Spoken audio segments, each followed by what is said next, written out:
Is there a place in time where logic breaks down and wonderment begins? Could that be somewhere or sometime along an indefinable line between the reasonable and the highly unlikely? Makeshift Stories presents a monthly journey into the improbable. Today's story, Diary of an Unintentional Extraordinary Life 3, Team Building, read by Mitchel Tew. Audio post-production by Matthew Erdman. Somewhere and sometime, being a superhero isn't all it's cracked up to be.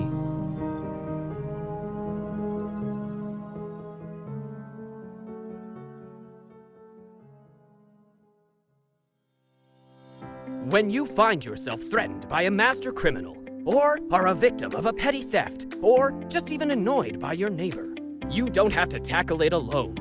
Trust Dr. Slow-Mo to get the situation fixed right. A 5-star superhero, he's the master of time itself, so your problem is always swept away on time and on budget. With a 30-day limited guarantee against reoccurrence, some conditions may apply, you can't lose. Dr. Slow-Mo is just one click away on your mobile device. Download the Hero on the Way app from your favorite app store today. Type in the description of your problem and use the drop-down menu to select Dr. Slow-Mo. Gift cards are available.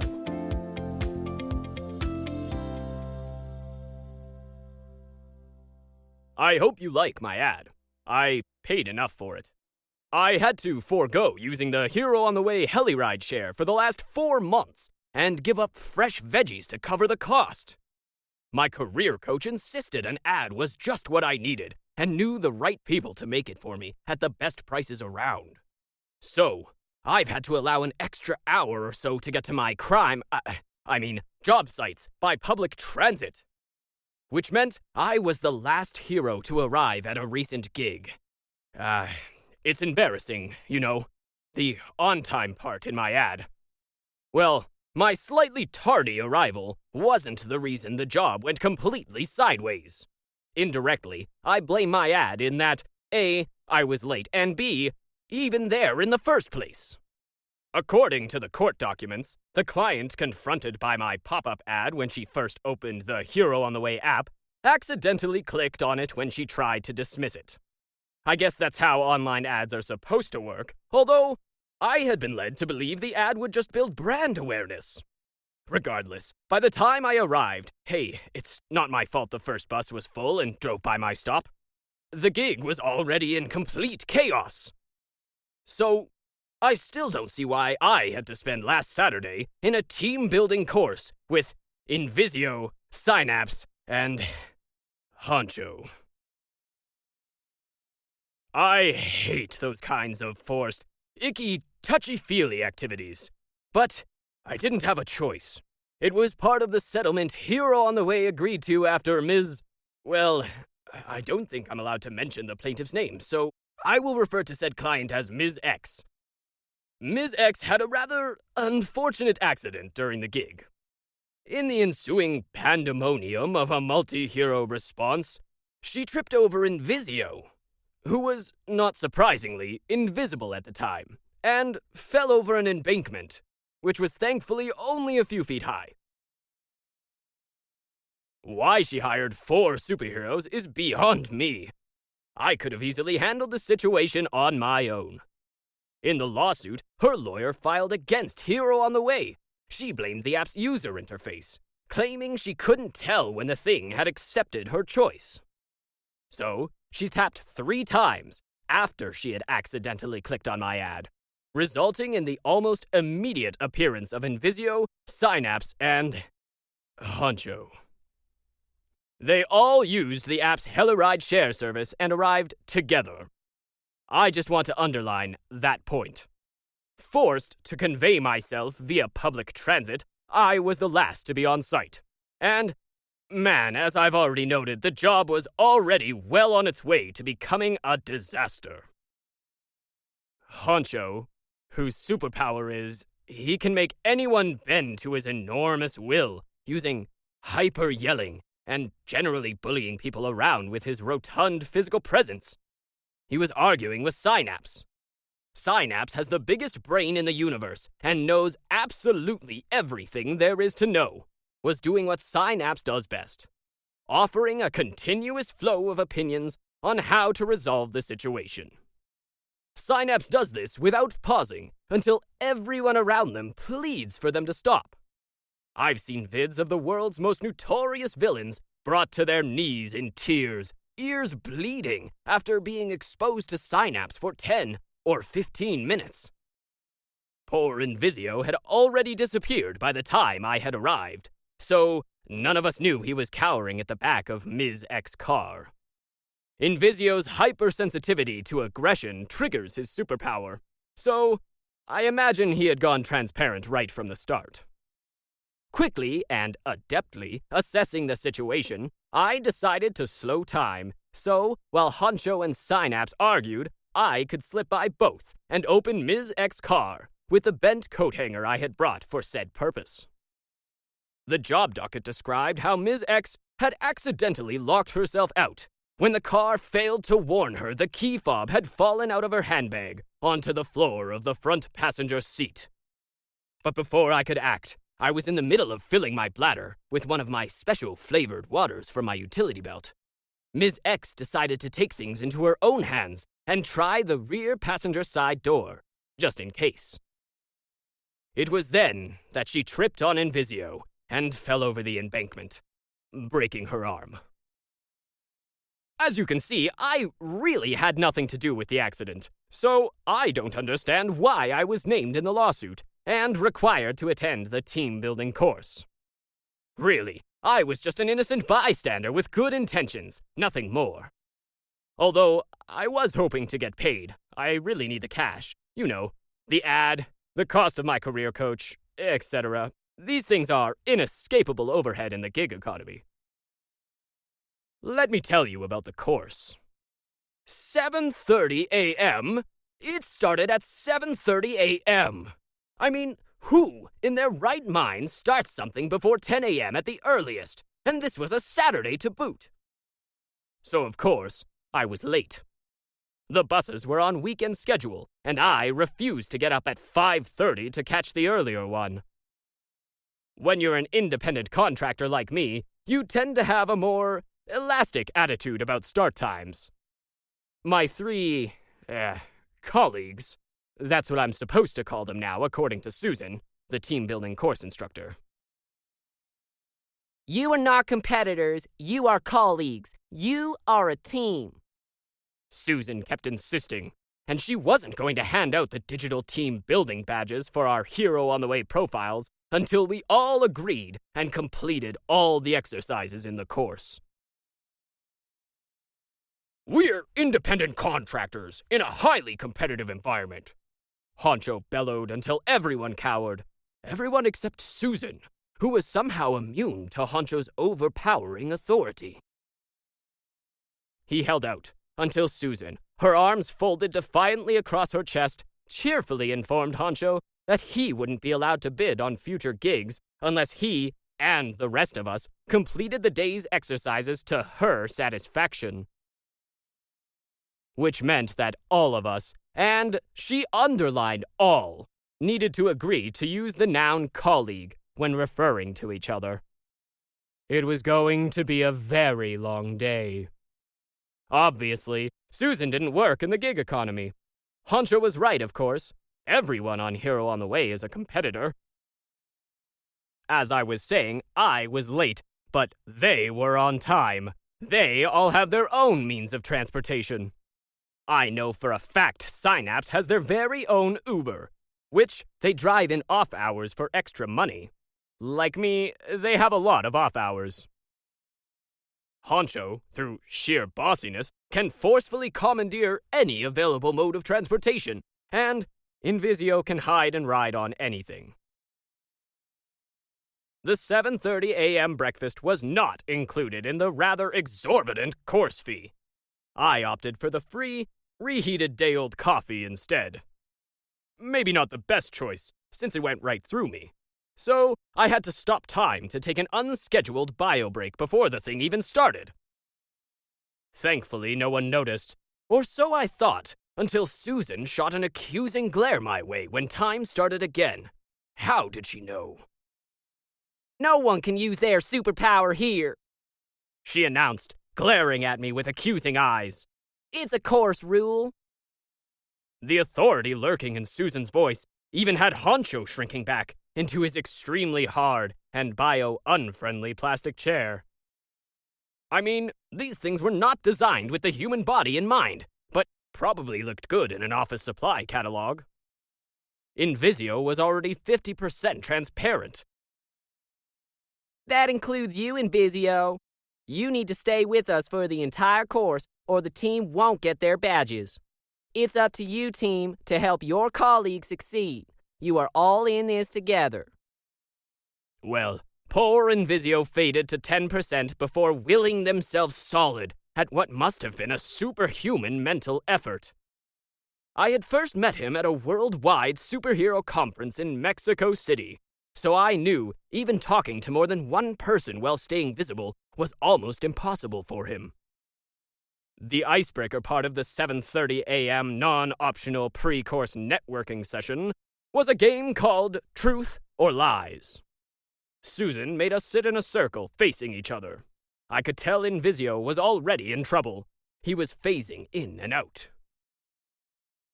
This is a fun, light-hearted way to get to learn more about your coworkers, Susan cheerfully informed us, in a manner which hinted objections were not welcome. I don't have coworkers, only subordinates, Honcho proclaimed. Did you know that team building dates back to a Hawthorne study of factory workers in the 1920s and 1930s? And that the Vodafone survey suggests most, and by most, I mean 71.3% of workers find team building activities toe-curlingly embarrassing? And that technically, we are not workers, we are independent contractors? And that Synapse began to spew. Susan ignored Honcho and gave Synapse another 2 minutes while she casually opened the rather thick slide deck of the court ruling and clicked through to the recommendations. When she was ready, she interrupted Synapse with a well-placed cough. Ahem. You know you don't have a choice, right? She smiled sweetly, despite the cold disdain in her eyes. Now, here's how it's played. Each of you must state 2 truths and 1 lie about yourselves. We'll go around the circle, starting with Slow-Mo over there. The rest of you try to guess the lie. Get it? Susan glared at me. I'm guessing this was her first group from Hero on the Way. Otherwise, how could she not know? Susan cleared her throat loudly. Doctor? I stalled. Well, I can't. I mean, it's not that. I could feel Susan's impatience drilling into me. I began to think impatience was her superpower and bowed under its growing intensity. Okay. I'll go with this. My 3 colleagues leaned forward onto the edge of their chairs in anticipation. My mother once lifted a doomed cruise ship so it wouldn't run aground on a reef. My cousin accidentally started Hurricane Katrina. Granddad ended a natural disaster with a sneeze. Susan scowled. We're going to be here an awfully long time if you refuse to cooperate. And I don't care because I'm paid by the hour. Only 1 lie, Slow-Mo, and it needs to sound at least plausible. But I began to protest. I say they're all true, Honcho proclaimed, rattling the glass doors in his manly super baritone.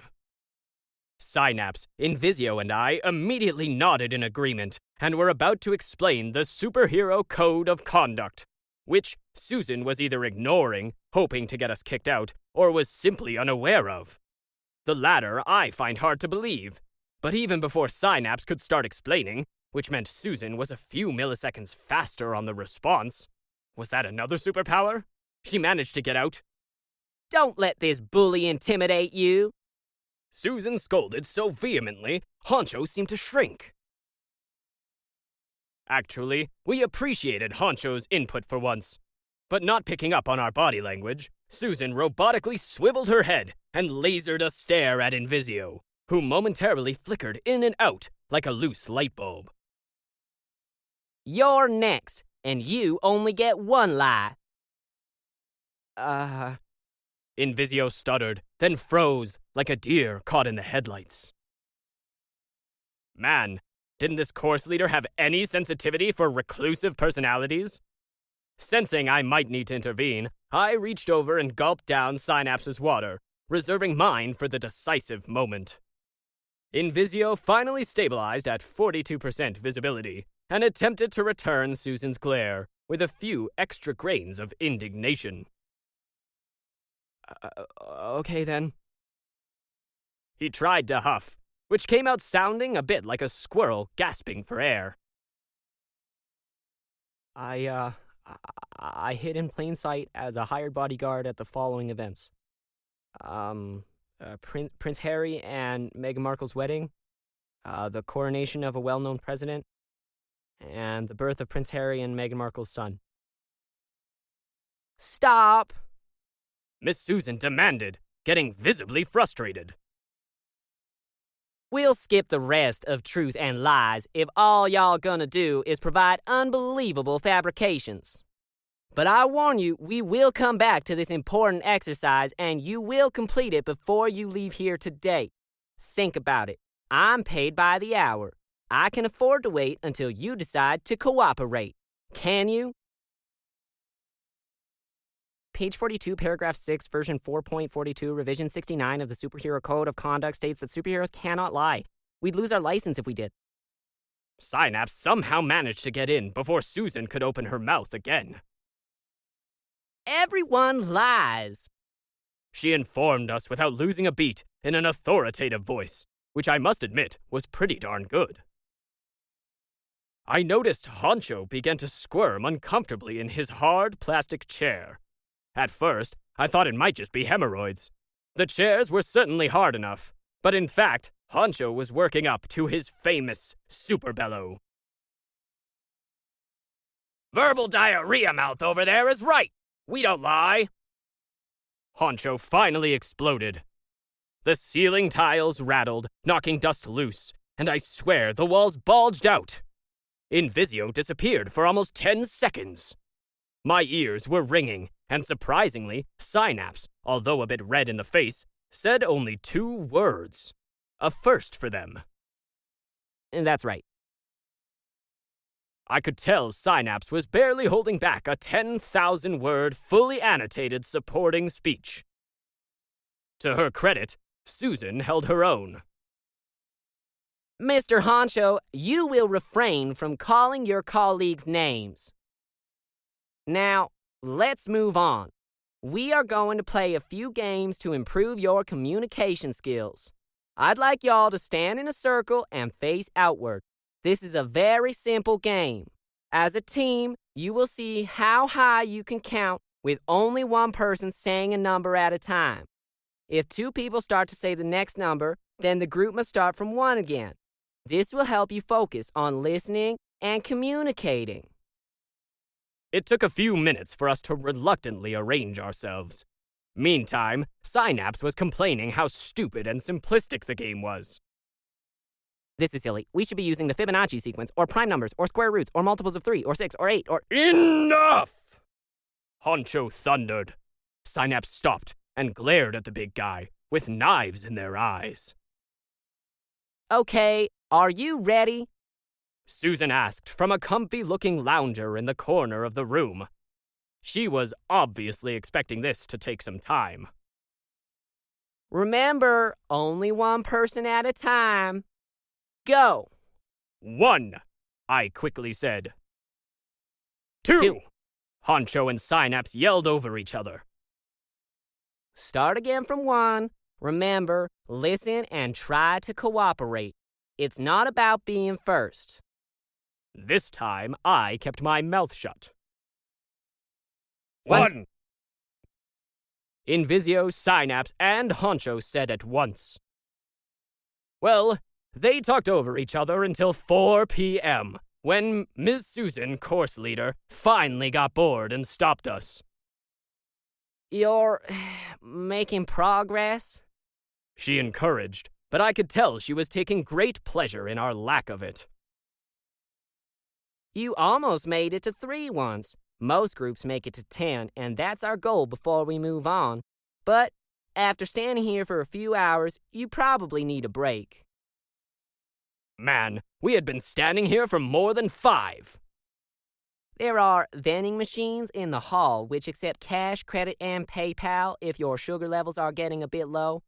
Now, just in case you are considering leaving early, and I know none of you would do such a thing, Susan's smile didn't reach her eyes.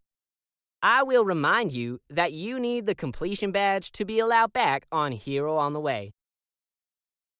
We piled out into the hall, Honcho and Synapse trying to squeeze through the door at the same time. I think Invisio was first out, but exhausted by staying at 100%, he had faded to a barely visible shadow. "This is outrageous!" Honcho complained, already munching down his 3rd bag of Chipotle and cream-flavored Ripple Chips. I usually don't pay much attention to my diet, but I want to look reasonable in my spandex Kevlar jumpsuit with custom logo. I can't afford to have it expanding every time I stress eat, and I really didn't like how I looked in the last couple of client Instagram posts, so I've cut down on the carbs. But Honcho, wow, where did he put it? He is big in a solid kind of way, if you get what I mean. But I wouldn't wear an outfit like his if I inhaled potato chips by the bucket. That's 1,000 calories, 300% of your daily sodium, and 500% of your saturated fats. Synapse noted, but Honcho seemed oblivious to the comment as he tore into his 4th bag. "I'm losing my patience. I feel a mighty rage coming on." He sputtered through a spray of soggy chip flakes. Fortunately, he was facing Synapse, who managed to dodge his spittle with a nimble sidestep.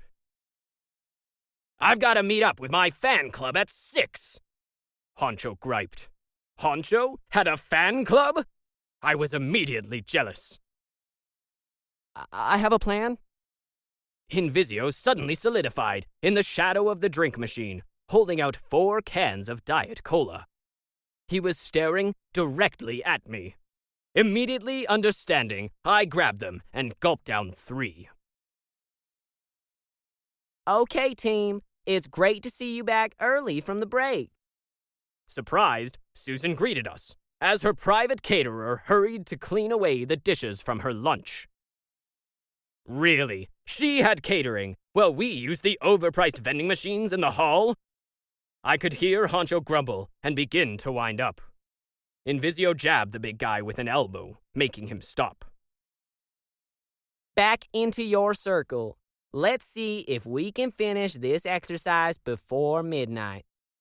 Susan was smirking. I bet she was tallying up the overtime.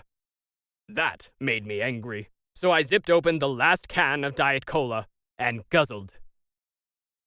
Break is over, Mr. Slow-Mo, she reprimanded. It only took 30 seconds for my bladder to hit 110%. Time slowed to a stop, and Invisio faded to nothing. A few minutes later, I slipped back into my spot after a quick dash to the men's room, and time returned to its normal flow. Right on cue, Synapse yelled 19. Then there was an anxious pause, as their massive intellect struggled to keep quiet. Oh man, I was sweating at that point. Then Honcho finally bellowed out 20. The most challenging part of Invisio's plan was getting Synapse to agree to let Honcho have the last word. I can't even guess how difficult that was for Synapse. It appeared to shake them to their very core. 20? Susan looked up from her vanilla bean frappuccino in surprise.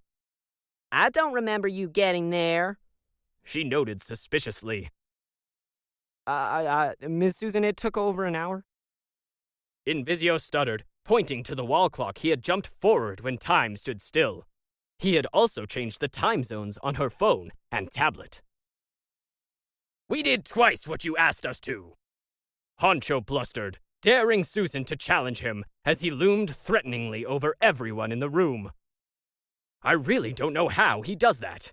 Invisio immediately dropped to 10%, By this time, Synapse was ready to explode and began spewing statistics on the unlikelihood of any group making it to 20. It only took 10 minutes of intense babble to convince a desperate Susan we had passed the course. I never want to be in one of those team-building things again, nor will I ever bid on another multiple response gig. But I did ask Honcho about starting my own fan club. If you're interested, download the Hare on the Way mobile app, give me 5 stars on my profile page, and click the link to join. You'll get a free tea after paying the membership fee.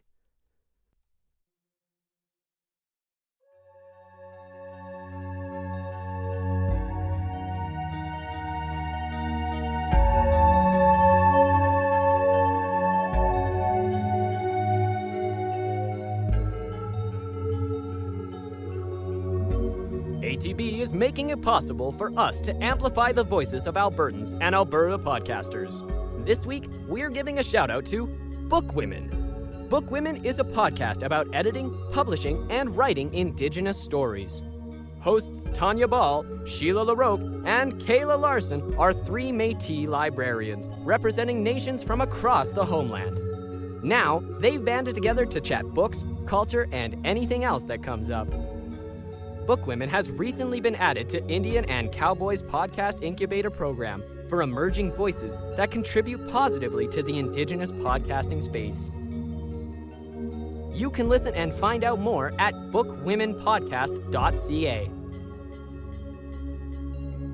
Makeshift Stories is a proud member of the Alberta Podcast Network, powered by ATB Financial.